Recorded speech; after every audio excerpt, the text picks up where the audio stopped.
Imagine standing on the edge of the Atlantic, the wind tastes of salt and old debts on the horizon. 130 ships, the largest fleet the world had ever seen. But this armada wasn't built of timber and rope alone. It was built of faith, of ambition, of obsession. They called it La Armada Invincible, the Invincible Armada. But history doesn't favor the overconfident, and the sea? Even less so. This is not just a story of war.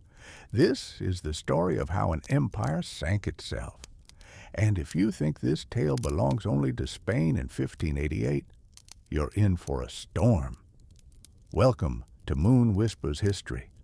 If you believe, like we do, that history isn't just dates and dusty names, but a living drama of intrigue, mistakes, and the scent of gunpowder, then hit that subscribe button right now. And tell us in the comments, where are you watching from, and what time is it there? Because even 400 years after the Armada sank, time and place are still the most fascinating coordinates in history. Every storm has a silence, but it's in the silence that the storm begins to breathe. I once scribbled that on the back of a map, and now, returning to the 1580s, I can hear that silence humming in the hulls of ships yet to touch water. I see Europe before the storm. Some maps smell like gunpowder, even when they've sat in marble archives for centuries. Some pages still whisper the scent of fear, if you read them slowly enough. Every time I revisit the late 16th century, I smell all of it. Powder, salt, damp parchment, and tension. This was a world that had already found America, but hadn't yet grasped what that meant. A world where gold flowed from the New World to Spain and quietly corroded its empire from within. A world where monarchs prayed for peace while secretly ordering sails and shot. And in this world, in the very marrow of the 1580s, something enormous was forming, a fleet, a myth, a warning. I've spent years poring over diaries, ledgers, royal letters, and I still marvel. Philip II, King of Spain, had everything except freedom to act. His empire stretched from Peru to the Philippines, Naples to Antwerp. He was more administrator than warrior, more monk than king, and he ruled from the stone corridors of El Escorial, where shadows outnumbered courtiers. Philip didn't seek war for war's sake. He feared England not for her strength, but for her unpredictability, for the queen who ruled by balancing contradiction, for the pirates she called captains, for the Protestant spark she let burn just brightly enough to offend him. His decision to invade England wasn't just a royal decree. It was a theological blueprint, born of fear, ambition, and the iron scent of religious certainty. Across the Channel, another queen reigned. Elizabeth I, the Virgin Queen, ruled an island still reeling from religious swings, political plots, and economic fatigue. But she turned vulnerability into theater. England in the 1580s had no mighty empire. It had no rivers of gold. But it had something better. Men with fast ships and bad tempers. Drake, Hawkins, Frobisher, privateers in name, pirates in spirit. They raided Spain's ships, stole her silver, and drank toasts to the queen with someone else's wine. And Elizabeth smiled, denied everything, and paid them anyway. Her government didn't just react, it listened. And when it listened, it learned. Her sharpest blade wasn't made of steel. It was made of whispers. When I first touched the files of Francis Walsingham, Elizabeth's spymaster, I didn't find battles. I found whispers, letters from ports, messages from priests, reports from engineers, tavern keepers, deserters. He built a web across Europe, and through it saw the Armada before it ever left port. He knew Spain was building ships. He knew where, when, and even what kind of biscuits were being loaded. He didn't see war. He saw intention. And he told the Queen, "They're not preparing a fleet, they're painting a cross on our shores." Philip's letters read like sermons dipped in steel. He spoke of justice, of redemption, of cleansing England of heresy. But he also spoke of tons of grain, of barrels of water, of salt beef and sailcloth and gunpowder. His armada wasn't just a fleet, it was a maritime cathedral, sanctified in strategy and sacrament. There were crosses aboard, holy relics, priests on every deck, even coffins prepared in advance. Spain wasn't just coming to conquer, it was coming to deliver God, by cannonball if needed. Then came the choice of a commander, and here history wrote its own satire. The Duke of Medina Sidonia, noble, devout, literate, loyal. But there was a problem. He couldn't sail. And worse, he admitted it in writing. He begged not to be appointed. He explained politely that he had no sea experience, no battle training. Philip appointed him anyway. Why? Because, as Philip once wrote, God will provide. Sometimes I tell students, if you ever think positions of power are filled by competence, remember Medina Sidonia. I saw the bills. Spain bankrolled the Armada not just with gold, but with loans, church tithes, and foreign debt. She borrowed from Genoese lenders, Venetian merchants, papal coffers. In the name of heaven, she built 130 warships. This wasn't just a campaign, it was an economic overdose, a gamble dressed in incense and imperial banners. Philip wasn't just investing in ships, he was investing in judgment. Late 1587, Drake had just burned a few dozen ships at Cadiz, but the rest of the Armada stood, waiting, wounded, and still growing. In Spain, confidence. In England, silence. Across Europe, rumors. And in the seas between them, stillness. A stillness thick as lead. A stillness before thunder. I know what happens next, but not yet. Because we're still on the shore, and the steel has not yet met the sea. But I'll be there when it does. Great wars rarely begin with cannons. More often, with ink, and most often, with rumors scribbled on parchment that was never meant to see daylight. When I flip through the diplomatic archives of the 1580s, one thing becomes clear. This war was never meant to look like a war. It was supposed to begin as a rescue, not with gunfire, but with banners. Not as an invasion, but as a brotherly intervention. Spain didn't want to destroy England. It wanted to save her. From heresy. From her godless queen. From the Protestant infection that was seen not just as a spiritual threat, but as a diplomatic contagion. I found a line in one of Philip II's personal letters that explained it all.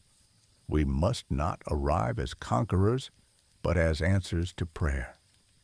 Spain truly believed that the moment her fleet appeared on the horizon, English Catholics would rise up. And this wasn't just wishful thinking, it was part of the official plan. The Pope had long since excommunicated Elizabeth. Catholic uprisings had flickered across England like sparks, mostly extinguished, yes, but frequent enough to give the illusion of a smoldering fire. Spanish agents were reporting from York, from Kent, even from London itself. The lesser nobility leaned toward King Philip. The faithful still pray for Rome's return. The people are tired of the Queen's double game. Reading these reports, I realized Philip wasn't preparing for war. He was preparing for a triumphal entry.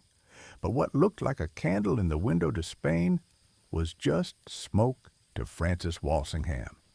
And Walsingham saw everything. I've studied his methods. He didn't wait for spies.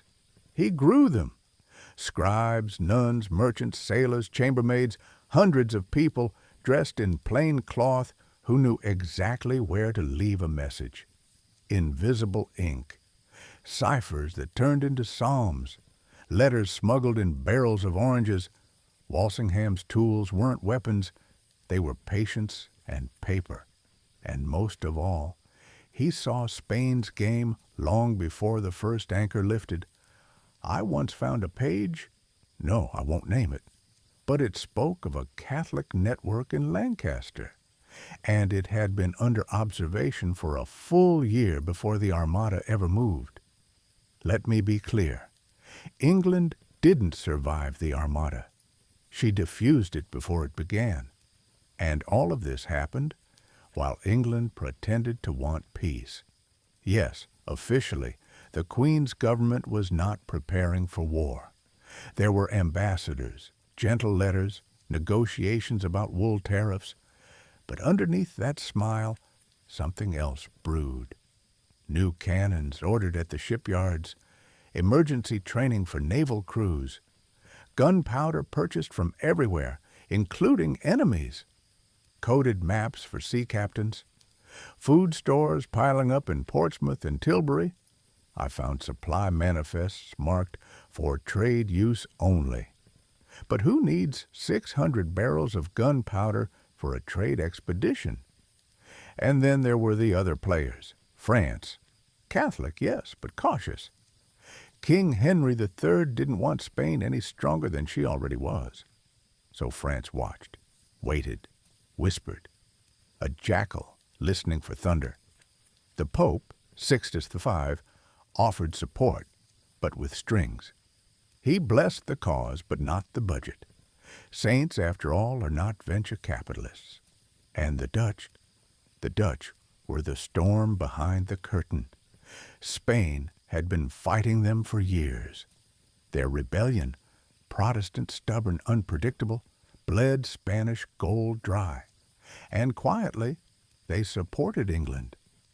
I once studied a map detailing safe houses for English envoys, from Antwerp to Zealand. The network pulsed like veins beneath the soil. But what's most fascinating is this. Both sides tried to convince the world they didn't want war. Spain called it a corrective mission. England, a trade defense operation.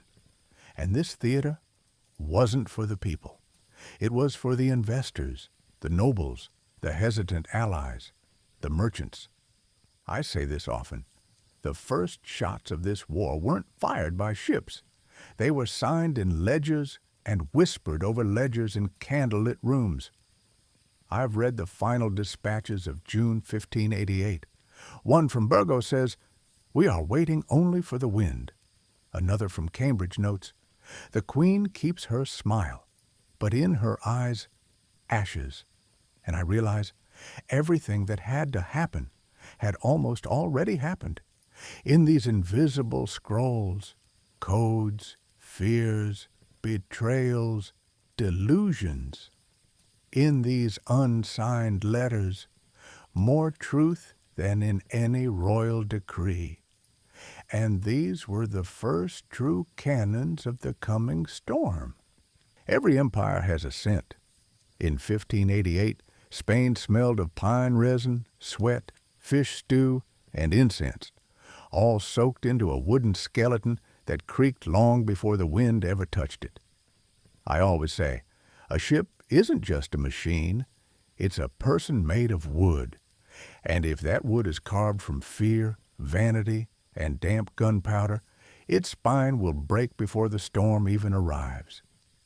The Spanish Armada of early 1588 didn't look like a fleet of war. It looked like a pilgrimage of floating relics.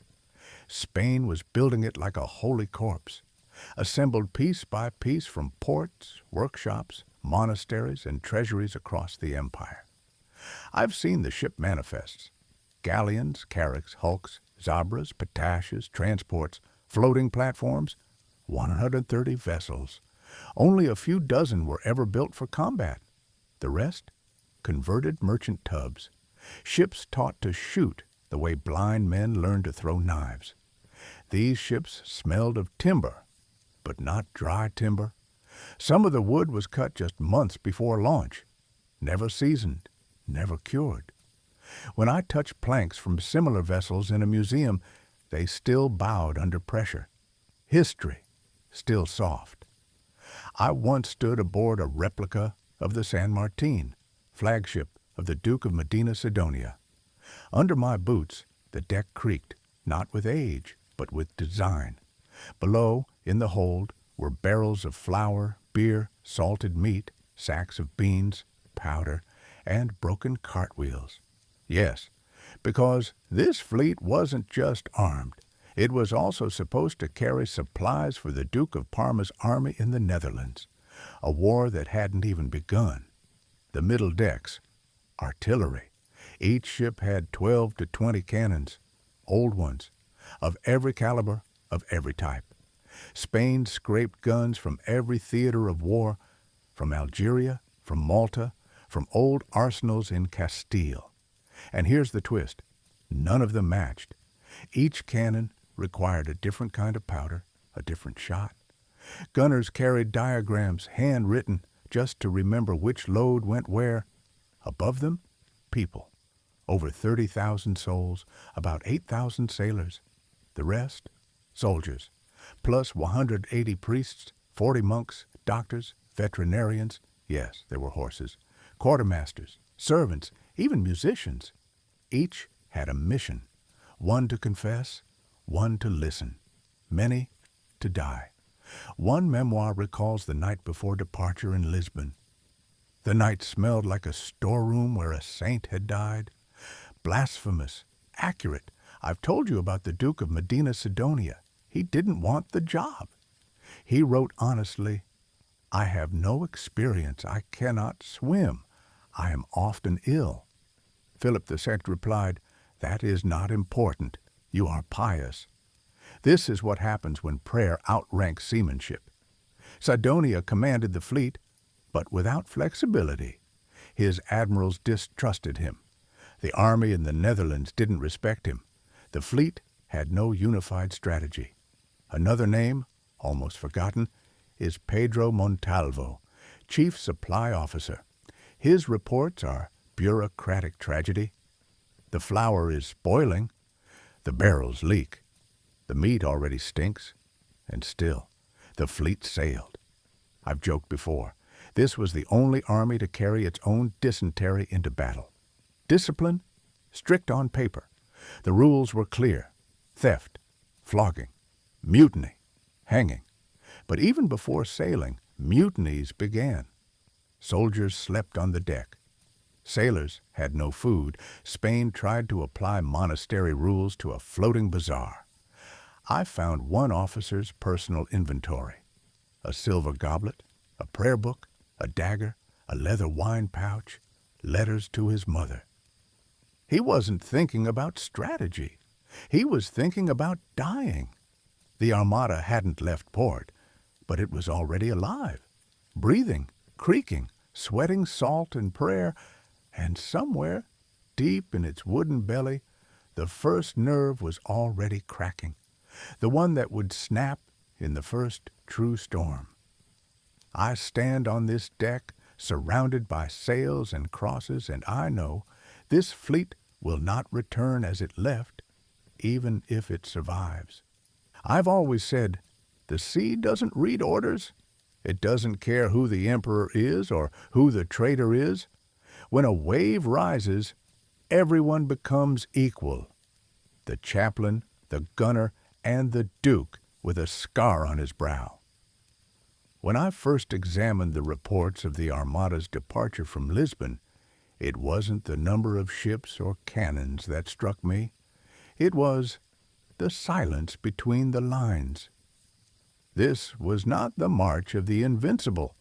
It was a procession toward the abyss. That silence in the records, the same hush that grips the ocean before a storm.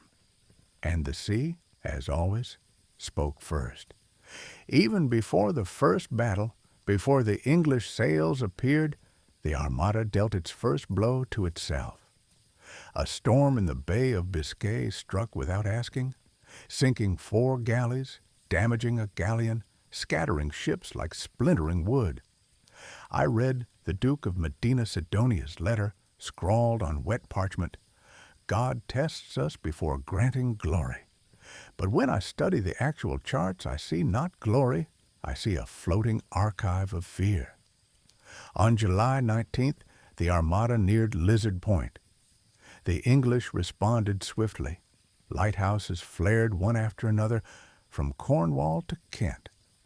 They weren't mere beacons. They were embers of a collective memory that remembered Bloody Mary, remembered Catholic martyrs, and refused to turn back. I saw letters from women in Cambridge saying they were preparing bandages for the wounded, though the fight had not even begun. England's mobilization wasn't about armies. It was a nation preparing its psyche for confrontation. On July 27th, the Armada held position off Calais. Medina Sidonia waited in vain for Parma's army. And that's when the English unleashed their most ruthless maneuver, fire ships. I read the instructions. Take old vessels, pack them with tar, debris, and gunpowder, set them ablaze, and launch them into the enemy at night. This wasn't an explosion. It was a ritual dissolution. The Armada panicked. Ships cut their anchor cables, drifting not with purpose but with fear. I saw ships running away as if someone had released terror on the water, wrote one Spanish gunner. I didn't hear cannons. I heard prayers. And then, Gravlines, July 29th, at dawn, English captains, Howard, Drake, Frobisher, didn't charge. They fired from range. This was new tactics. The Spanish expected to pull close, to board them, then decide whose justice wins. But here, it was volleys from a distance, sails burned, decks splintered, and no one saw where death had come from. I stand in my mind inside that gunpowder haze and hear the phrase fall, "The Invincible Armada," no longer sounds like a title. It sounds like a joke understood too late. Medina Sidonia tries to regroup. The winds say no. So the one path left is north around Scotland, through storms, cold, despair. The sailors, hungry. The cannons, silent for lack of powder. I read diary fragments. We're scooping water from the hold with our hands. We no longer pray. We sing just to keep our minds.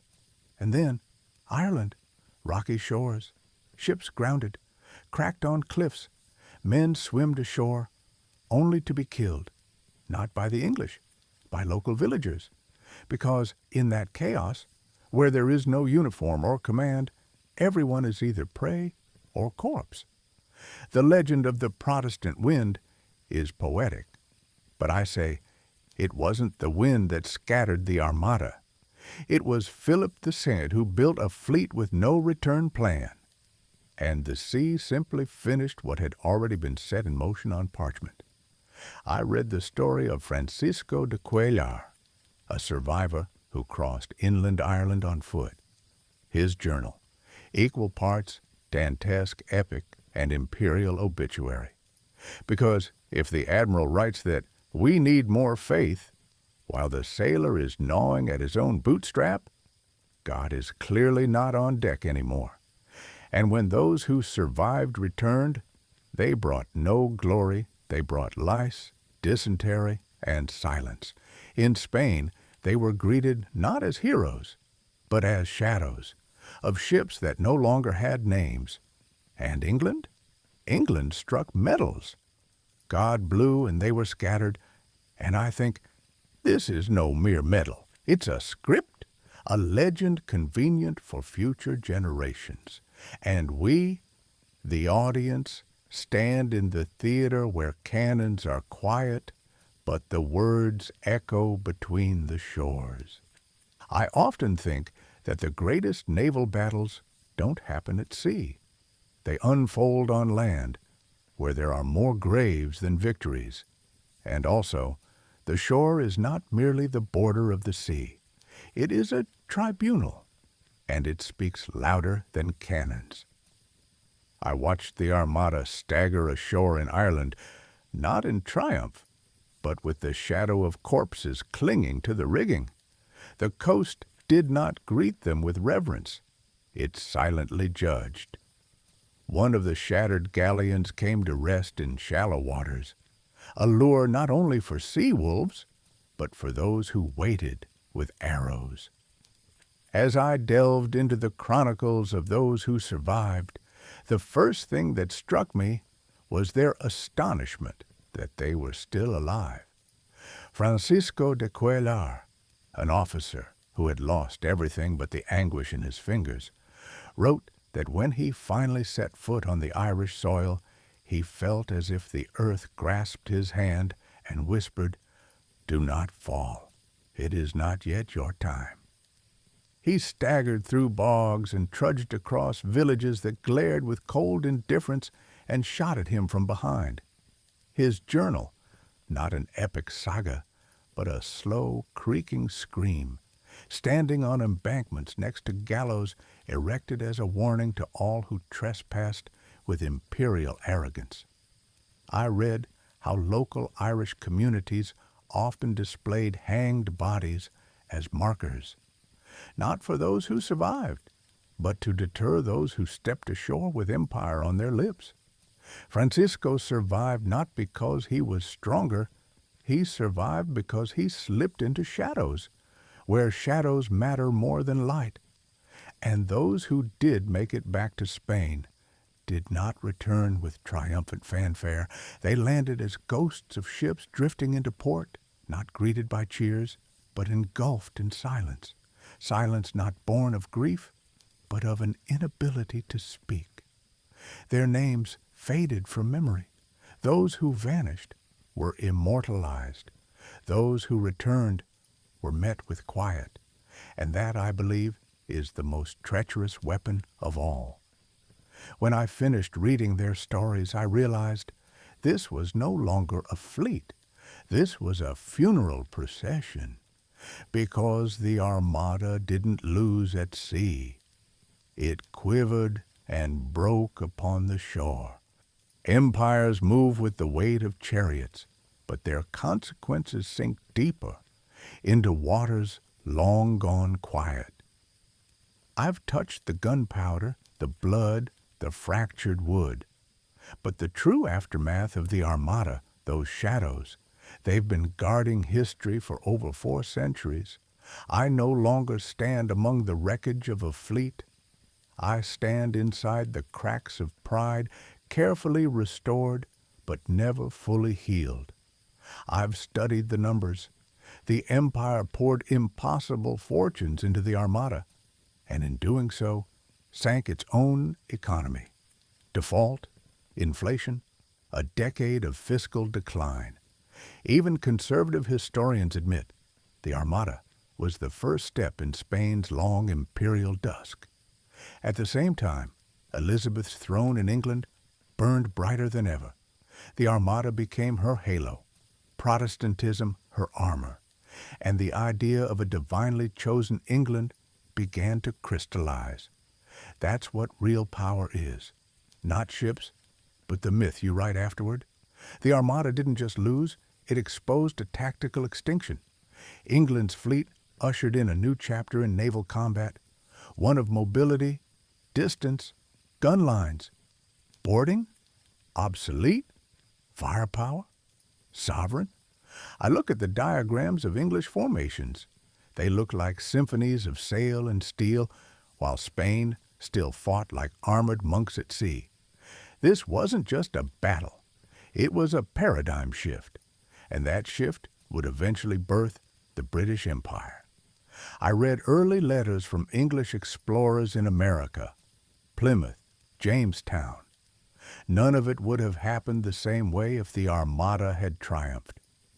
This failed invasion cracked open the Atlantic. Spain, once sole master of the seas, now faced rivals in every wind. And as England planted flags, Spain struggled with debt, piracy, and the long shadow of defeat. It wasn't just fleets that shifted, it was identity. In England, Protestantism fused with patriotism. Catholicism became the enemy within. Medals were struck with divine slogans. God blew, and they were scattered. It wasn't a naval skirmish. It was a theological turning point, where God was no longer a whisper from Rome, but a gale from Dover. What haunts me most isn't the wreckage, it's the silence after. Spain didn't collapse that day. It continued, proud and vast. But the shift had begun. New names were rising. England, France, the Dutch Republic, new maps, new seas, new economies. And Spain? Spain was no longer the conductor. It was the overture of something fading, even as it sang louder. I sit with the silence after the Armada and realize this wasn't an ending. It was the beginning of a different world. Empires don't always die in battle. Sometimes they drown in stories told without them. A small spark may light the path, but ash holds memory longer. The story of the Armada is much about defeat, but more about remembrance that outlived every empire that ever dreamed of permanence. I look out over the sea that still whispers the name of the Armada, and I understand. Even when the ships vanished, the story remained. As much ash as gunpowder, that's how much memory lingers. The dust may have settled on the decks, but it never truly settled in human imagination. In Plymouth, on the Hoe, stands the Armada Memorial, a granite and bronze figure of Britannia gazing out across the channel as if searching the wind for proof of its divine favor. It speaks not in words, but in presence. And in London, the great Armada tapestries once hung in the House of Lords, vast woven chronicles of sea battle and imperial ambition. They burned in the fire of 1834, but even ash didn't erase them. They live on, in copies, in records, in national memory. The myth took shape quickly. Protestant England, the chosen island, delivered by the wind of God. Catholic Spain, the humble giant, felled by pride and fate. Both sides carved their own morality tale from the wreckage, and in both tales I see more than religion. I see the psychogeography of nations, mapping identity through cannon smoke and storm clouds. The Armada became parable. Medina Sidonia, no longer just an admiral, but the image of loyalty blinded by command. Elizabeth the Thraus, not merely a queen, but a vessel for a rising national consciousness. Even the ships, not timber and rigging, but characters in a drama written by empires. And still, what strikes me most is the silence, louder than cannons. It echoes in museums, in the dim drawers of forgotten archives, in the salt spray of seas that remember better than we do. I follow this story not for victors or vanquished. I follow it for memory, because memory is the only survivor of every battle. Subscribe to our channel if you enjoy slow, immersive historical journeys. And please tell us in the comments, where are you listening from? And what time is it there right now? We'd love to know where in the world you've joined us from.